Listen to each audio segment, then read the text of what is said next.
السلام علیکم ورحمۃ اللہ وبرکاتہ۔ عزیز طلباء، جیسا کہ آپ لوگوں کو معلوم ہے کہ یہ ہمارا پیریڈ معلم الانشاء کا ہے۔ آج ہم اس میں پڑھیں گے الدرس السادس عشر، یعنی 16واں لیسن پڑھیں گے۔ اسی کے تعلق سے آئیے اس بلیک بورڈ پہ کچھ لکھا گیا ہے، سمجھنے کی کوشش کرتے ہیں۔ دیکھیے سب سے پہلے مضارع کے تغیرات، یعنی مضارع میں کس کس طریقے اس میں تغیر کیا جائے گا، اس میں تبدیلی ہوگی۔ تو آپ مضارع کے بارے میں سب سے پہلے پڑھ چکے ہیں نوسب کی کتابوں میں بہت اچھی طریقے سے کہ، اور یہ بات پہلے بیان بھی ہو چکا ہے کہ مضارع کا آخر مرفوع اور اس کا صیغہ، مضارع کا آخر مرفوع اور اس کا صیغہ زمانہ حال و استقبال، یعنی زمانہ حال اور مستقبل دونوں میں مشترک ہوتا ہے۔ جیسے یفعلو، اب یفعلو یہ زمانہ حال کا بھی معنی دے گا اور زمانہ مستقبل کا بھی۔ یفعلو وہ کرتا ہے یا کرے گا، اس میں دونوں پائے جائیں گے، یعنی پریزنٹ اور فیوچر، پریزنٹ اور فیوچر دونوں پائے جائیں گے۔ لیکن اب اس میں کہہ رہے ہیں کہ کچھ حروف ایسے آ جاتے ہیں جو مضارع کا آخر جو آپ نے پڑھا ہے مرفوع ہوتا ہے اور اس میں دونوں قسم کے زمانے پائے جاتے ہیں، یعنی حال کا اور استقبال یعنی مستقبل کا، تو ان کو ختم کر دیتا ہے اور وہ الفاظ آپ کو حروف آ کر کے اس میں تبدیلی کر ڈالتے ہیں۔ دیکھیے وہ کتنی طریقے سے، تو مضارع کے تغیرات دو طریقے سے ہوں گے۔ ایک تغیرات معنوی ہے، کیا ہے؟ تغیرات معنوی، یعنی کچھ ایسے حرف آئیں گے جو مضارع میں تغیر تو کریں گے لیکن ان کا تغیر یہ معنوی طور پر ہوگا، اور کچھ ایسے آئیں گے جو مضارع میں تغیر کریں گے جو کہ لفظ میں بھی کر ڈالیں گے اور معنی دونوں میں کر ڈالیں گے۔ تو وہ حرف جو مضارع میں معنوی تغیر پیدا کرتے ہیں وہ دیکھیے تغیرات معنوی کہلاتے ہیں، اور دوسرا جو یعنی معنی اور لفظ دونوں میں کرتے ہیں وہ ہے تغیرات لفظی و معنوی، تغیرات لفظی و معنوی ہے۔ تو آئیے تغیرات معنوی کو دیکھتے ہیں۔ کہہ رہے ہیں کہ یہ لام مفتوح ہے، یہ زمانہ حال کے ساتھ مضارع کو خاص کر دیتا ہے۔ دیکھیے یہاں پہ یہ مضارع تھا زمانہ حال اور استقبال، یعنی حال کا بھی اور مستقبل کا دونوں زمانے یہاں پائے جاتے تھے، لیکن جب یہ لام مفتوح آ جائے گا اسی کے اوپر تو اب اس کو حال کے ساتھ خاص کرے گا اور استقبال کا زمانہ اس میں پایا جا رہا تھا اس کو ختم کر دے گا، اس کو منسوخ کر ڈالے گا۔ جیسے انی لیحزننی، البتہ مجھے غم میں ڈالتا ہے، البتہ وہ مجھے غم میں ڈالتا ہے۔ اب یہاں دیکھیے لام مفتوح یہ آ گیا ہے لیحزننی، اب یہاں اس کو حال کے لیے خاص کر دیا، وہ مجھے غم میں ڈالتا ہے، وہ مجھے غم میں ڈالے گا نہیں، ترجمہ غلط ہو جائے گا، البتہ وہ مجھے غم میں ڈالتا ہے۔ تو یہ پتہ یہ چلا کہ لام مفتوح زمانہ حال کے ساتھ مضارع کو خلاص کر دیتا ہے، جیسا کہ یہاں آپ نے ابھی دیکھا۔ اچھا، اور وہ کون سے حروف ہیں جو مضارع میں معنوی تبدیلی کرتے ہیں؟ وہ دیکھیے یہاں سین اور صوفہ، یہ دونوں بھی مضارع میں معنوی تبدیلی کرتے ہیں۔ دیکھیے یہ سین اور صوفہ، سین یہ مضارع کو خاص، سین اور صوفہ یہ دونوں مضارع کو خاص کریں گے مستقبل میں، یہ لام مضارع کو خاص کر دے گا حال کے ساتھ، لیکن سین اور صوفہ جو آپ یہاں دیکھ رہے ہیں یہ مضارع کو خاص کر دے گا مستقبل کے ساتھ۔ اب سین اور صوفہ آپ کے ذہن میں سوال پیدا ہو رہا ہوگا کہ سین اور صوفہ جب دونوں مستقبل میں مضارع کو خاص کر رہے ہیں تو آیا ان دونوں کے درمیان کوئی فرق ہے یا نہیں؟ ہاں، تو سین مضارع کو مستقبل کے ساتھ یعنی مستقبل قریب کے ساتھ خاص کرے گا اور صوفہ مستقبل بعید کے ساتھ خاص کرے گا۔ جیسے آپ یہاں دیکھ سکتے ہیں سیقرؤ، ابھی پڑھے گا، وہ ابھی پڑھے گا یعنی مستقبل قریب میں، اور سوف یقرؤ تھوڑی دیر میں پڑھے گا مستقبل قریب میں۔ تو یہ بات کلیئر ہو گئی کہ تغیرات معنوی میں تین حروف آئیں گے، ایک لام مفتوح ہے، دوسرے سین اور صوفہ ہے۔ لام مفتوح یہ مضارع کو خاص کرے گا زمانے حال کے ساتھ، اور سین صوفہ یہ استقبال یا مستقبل کے ساتھ مضارع کو خاص کریں گے۔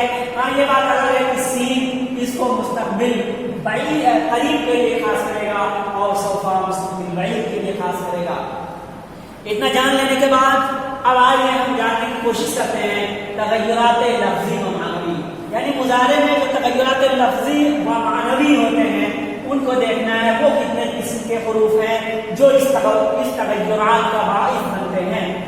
3 قسم کے حروف، یہ دیکھیے 3 قسم کے حروف ان تغیرات کا باعث ہوتے ہیں۔ نمبر 1 ناصب ہے، نمبر 2 جازم ہے، نمبر 3 نون تاکید۔ یہ 3 قسم کے حروف ان تغیرات کا باعث ہوں گے، یعنی مضارع کے اندر لفظی تبدیلی کریں گے اور معنوی دونوں کریں گے۔ اب آئیے دیکھتے ہیں پہلی دونوں قسم یعنی ناصب اور جازم، اس کی بات کریں۔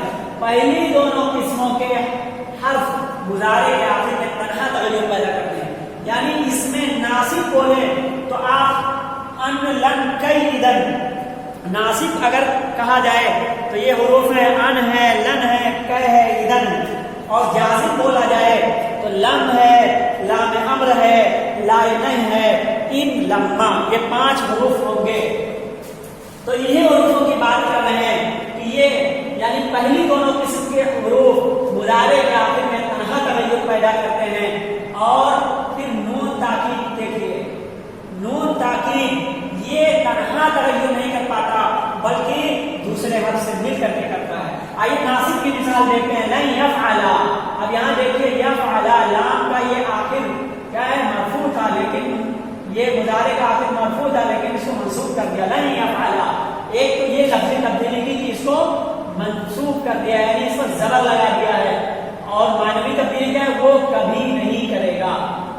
لن یفعل وہ کبھی نہیں کرے گا، وہ ہرگز نہیں کرے گا۔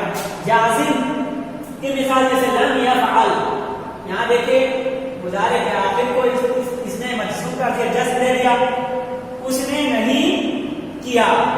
تو اب یہاں پہ دیکھ لیجیے یہ معنوی تغیر کرتے ہیں اور لفظی دونوں، اس نے بھی کیا ہے اور اس نے یعنی ناصب نے بھی کیا ہے، اور اسی طریقے سے یہ ناصب نے بھی کیا ہے اور جازم نے بھی کیا ہے، ان دونوں حالت میں۔ تو ناصب ان لن کیدن اور جازم لم لام امر لائن لما، یہ حروف مضارع میں تغیرات لفظی و معنوی کرنے پر قادر ہے، اور یہ تنہا مل کر کے تنہا ہی مضارع میں تغیر کر سکتے ہیں۔ اب آئیے اس پر نون تاکید کی بات ہو رہی ہے۔ نون تاکید کہہ رہے ہیں کہ یہ دوسرے حرف سے مل کر ہی تغیر کر پائے گا۔ اگر مضارع پر نون تاکید اکیلے آ جائے تو مضارع کا کچھ نہیں کر سکتا، بلکہ اس میں تغیر کرنے کے لیے اس تغیر کرنے کے لیے لام تاکید کا آنا ضروری رہے گا، یعنی لام تاکید کے آنے کے بعد ہی وہ اس میں تغیر کر پائے گا۔ لام مفتوح کا آنا ضروری رہے گا۔ اگر نون تاکید مضارع میں تغیر کرنا چاہتا ہے تو لام مفتوح اس کے ساتھ آئے گا، تو یہ لام مفتوح اس کے ساتھ آنا ضروری ہے۔ نون تاکید یعنی نون تاکید کہتے کسے، ان سے غور سے دیکھیے، نون تاکید کی تعریف، نون تاکید کہا کسے جاتا ہے، تو یہ حرف آخر مضارع میں آتا ہے، کہاں آتا ہے، مضارع کے آخر میں آتا ہے، اور اس کے آنے سے مضارع کے پہلے لام مفتوح کا آنا ضروری ہوتا ہے۔ نون مضارع کے آخر حرف کو فتحہ اور معنی تاکید مع خصوصیت زمانے مستقبل کے دیتا ہے، جیسے لیفعلن، وہ البتہ ضرور کرے گا، لیفعلن۔ اب یہاں پہ آپ دیکھیں لام کیا آیا ہے، لام مفتوح اس نے اور نون ثقیلہ نے، ان سب نے مل کر کے اس میں تغیر کیا ہے، وہ البتہ ضرور کرے گا۔ اور کیا کیا تغیر کیا ہے، آخر آپ کو مفتوح کیا ہے اور معنی میں تاکید مع خصوصیت زمانے مستقبل کے کر دیا ہے۔ اس کے بعد میں ہم نون تاکید کی قسمیں دیکھتے ہیں کہ نون تاکید کی کتنی قسمیں ہیں۔ نون تاکید کی 2 قسمیں ہیں، 2 طرح کے ہیں۔ ایک نون تاکید 2 طرح کے، ایک ثقیلہ ہے، کون ہے، نون تاکید ثقیلہ، اور دوسرا نون تاکید خفیفہ ہے۔ نون تاکید ثقیلہ کسے کہتے ہیں، تو نون ثقیلہ سے مراد، نون ثقیلہ سے مراد نون مشدد، یعنی یہ نون اس میں تشدید لگا، اور نون خفیفہ سے مراد نون ساکن ہے، جیسے لیذهبن، یعنی نون پر جزم ہو، وہ ضرور جائے گا۔ یہ بات ہوئی، یعنی آپ نے ایک تائرانہ طور پر دیکھ لیا مضارع میں تغیرات، یعنی مضارع کا آخر مرفوع ہوتا ہے اور مضارع دو زمانے کے لیے ہوتا ہے، یعنی حال اور مستقبل کے لیے، لیکن کچھ قسم کے حرف ہیں، حروف ہیں جو مضارع میں تغیر کا ڈالتے ہیں۔ اب وہ تغیر معنوی اعتبار سے ہوتا ہے کہیں جیسے تغیرات معنوی، یہ آپ دیکھ رہے ہیں کہ تین قسم کے حرف ہیں، لام مفتوح ہے، سین اور صوفہ ہے۔ تغیرات لفظی و معنوی جو مضارع میں تغیرات لفظی و معنوی کرتے ہیں، تین قسم کے حروف ہیں، تغیرات کا باعث بنتے ہیں، ناصب ہے، جازم ہے، نون تاکید ہے۔ ناصب بولا جائے تو ان لن کئی اذن، ان لن کئی اذن ہے۔ جازم بولا جائے تو لم لام لائے نہیں ان لقمان ہے۔ نون تاکید بولا جائے تو اس نون تاکید جیسا کہ آپ نے یہاں پڑھا، یہاں آخر مضارع میں آتا ہے، اس جاننے سے مضارع کے پہلے لام مفتوح کا آنا ضروری ہوتا ہے۔ اور اس نون کی دو قسمیں ہیں، اس نون کی دو قسمیں ہیں، وہ کون سی ہیں؟ یہاں آپ دیکھ لیجیے، نون تاکید دو طرح کے ہیں، ثقیلہ اور خفیفہ۔ نون ثقیلہ سے مراد نون مشدد ہے اور نون خفیفہ سے مراد نون جس پر جزم ہو۔ یہ اتنی بات کلیئر ہو گئی، امید